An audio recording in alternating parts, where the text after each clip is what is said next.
If you're working with splines, you'll find there may be times that you need to trace an image or trace a drawing.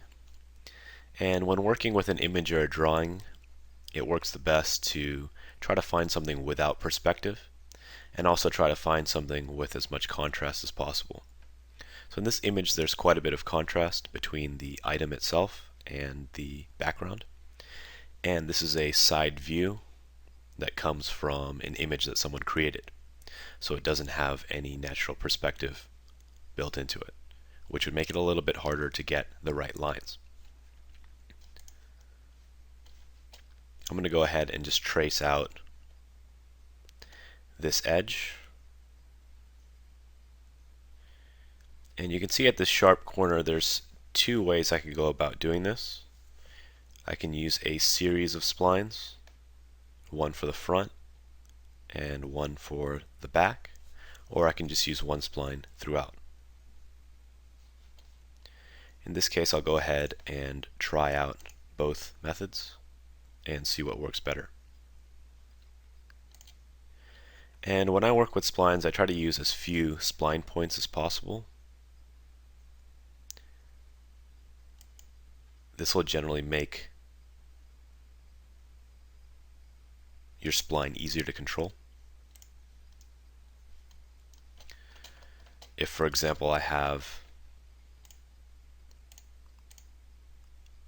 too many points close to each other, when I modify one,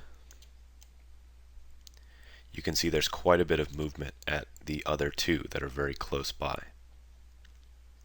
So I get very sharp changes in my curvature.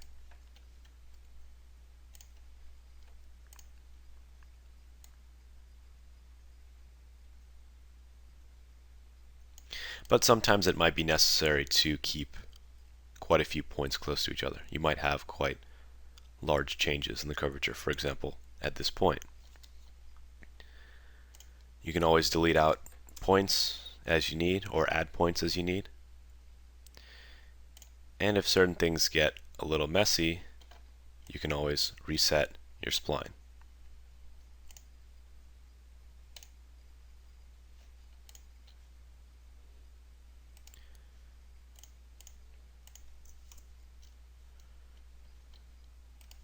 It also helps to work with the control polygon on.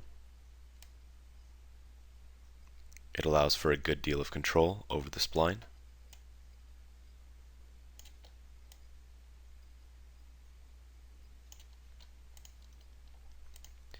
Or if you prefer, you can simply work with the spline handles.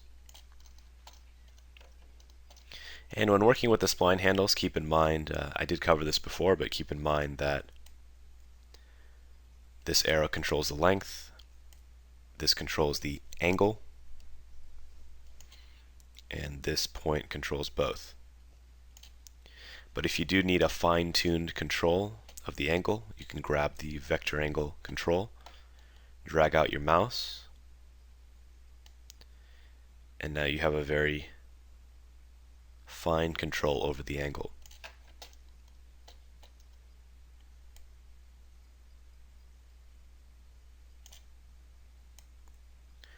When I'm starting out with the spline, I tend to like using both controls at once and then fine-tuning with the two adjustments.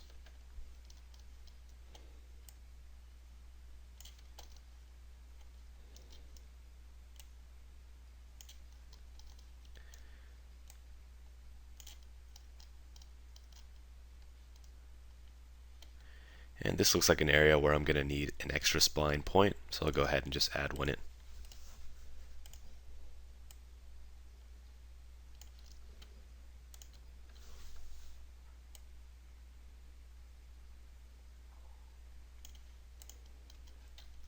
And if you are working with sections where you either need a vertical or horizontal section, you can choose that vector handle and make it either vertical or horizontal.